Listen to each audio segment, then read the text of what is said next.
Pokémon, a dangerous world where kids get to do whatever the heck they want. Come on, evolve already, because there's hardly any adults around. Yay! Hello learners, welcome to Trick Science, the show that talks about the seemingly innocent cartoon where kids force captured animals to fight each other. And while the show seems like it's always taken place in a happy, kid-friendly world, what if I told you that things may be different? This may sound nuts, but these 10-year-olds live in an adultless society that propagates fighting to survive from a young age. For reasons that you might think you've heard before, so I'll surprise you. In Pokémon, we all know that you play as either a young boy or girl that is usually 10 years old, and sometimes 16 years old, because traditionally adults give kids their first Pokémon at the ripe age of 10, where they are then expected to travel the world on their own Pokémon journey, fighting other trainers and evolving their pocket monsters into more dangerous pocket monsters. Fun! So why would a society allow this, and I dare say force this rite of passage upon eager children? I mean, it is the adults who did set up a system and an entire culture that revolves and outright flourishes around people capturing and battling each other with these wild animals. Fun. I want a Pokémon. In most countries, you have to be at least 18 years old to drive a car by yourself, or around that same age to drink, but you can have a dog that spews fire at the age of 10? I'm starting to get the feeling that 10-year-old me was full-on gypped. The craziest thing I did at 10 was play too much Wind Waker. I also crashed my first try at Darth Maul's Butterfly Twist. Fun. Speaking of adults, there's really not that many throughout the series. I mean, we see a mom, a professor, or a really elderly person here and there, but here's the thing. There's hardly any middle-aged adults anywhere to be found. Ash's mom in the anime is said to be 29, Professor Oak is 50, Professor Rowan is 60, while Sycamore is in his early 30s. Pretty much all of the professors, like Sonia and Magnolia and Sword and Shield, are either pretty young or fairly old. Most of the adults that we meet throughout this series, like the police or nurses, who all questionably come from the same two families, are more so in their 20s than say 40s. And this trend pretty much stays throughout the series everywhere you go. But Tash, we do see plenty of other adults throughout the series, and most of them look like they could be middle-aged. Blah blah blah blah blah blah blah blah blah blah blah.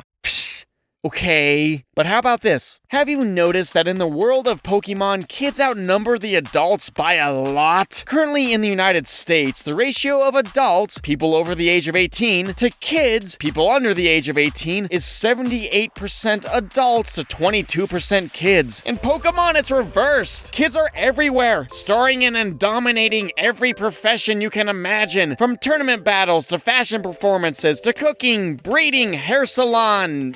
Not to mention, most of the gym leaders are kids or just young adults. There's just not that many adults around to compete in and work all these different jobs. The adults that are around are pretty much tasked with leading and building a society that these kids can take over. And thus, parents and professors have to get kids out into the world where they can start figuring out what job they want to do and then start working from as early an age as possible so the economy can run. So where's all the adults? Well, there's a couple possible reasons. Before this series started, it can be theorized that a great war happened that unfortunately wiped out most of the adult population, who were most likely drafted to fight. Evidence for this war is littered throughout the series, with adults like Lieutenant Surge stating, "I tell you what, kid, electric Pokemon saved me during the war." The Kanto region and most Pokemon regions are also littered with gyms and most importantly, hospitals, while at the same time lacking any sort of major entertainment hubs or theaters. The towns that do exist in the games are fairly spread apart, as most of them were likely destroyed. Kids have to grow up and begin battling at a young age, so they're ready to scrap with a neighboring country whenever needed. Kanto also has a lot of underground tunnels that could very well have acted as bomb shelters. But the war is shown to only have happened between Kanto and Yoto, and doesn't explain the lack of a low ratio of adults to kids everywhere, so the non-boring reason why there's not that many adults and way more kids across the entire world of Pokemon is actually due to an equally dark phenomenon called child mortality rate. While the world of Pokemon is a happy, colorful place, there's just one problem. Pokemon. These creatures have been demonstrated throughout the years to possess incredible powers and are plentiful out in the wild, being a major part of the planet's ecosystem, so you can't just go around wiping them out without major planetary consequences. And even though most Pokemon are shown to be nice and docile, they are so overpowered overpowered, and still wild animals, each of which could easily kill a person. I mean, most of them can effortlessly slash down trees, shoot poison, fire, electricity, I mean, you name it. And that, my friends, is why there's not many adults around. Because most kids don't survive into their adult years. There has to be a high number of kids around to not only perform the many unfilled jobs, but to make sure that some percentage survives into adulthood so they can parent and lead the next generation. And there's so many hospitals scattered across the regions to tend not only to your fallen Rattata, but to the mass amount of humans that are frequently attacked by wild Pokemon. Kids are given a Pokemon of their own to start training at such a young age so they have a means to protect themselves with before they leave home, and then work to keep the economy from collapsing. Who would have thought that Pokemon could be such a dangerous world to live in? Anyways, that's just some science. Trick science! See you learners on the flip side.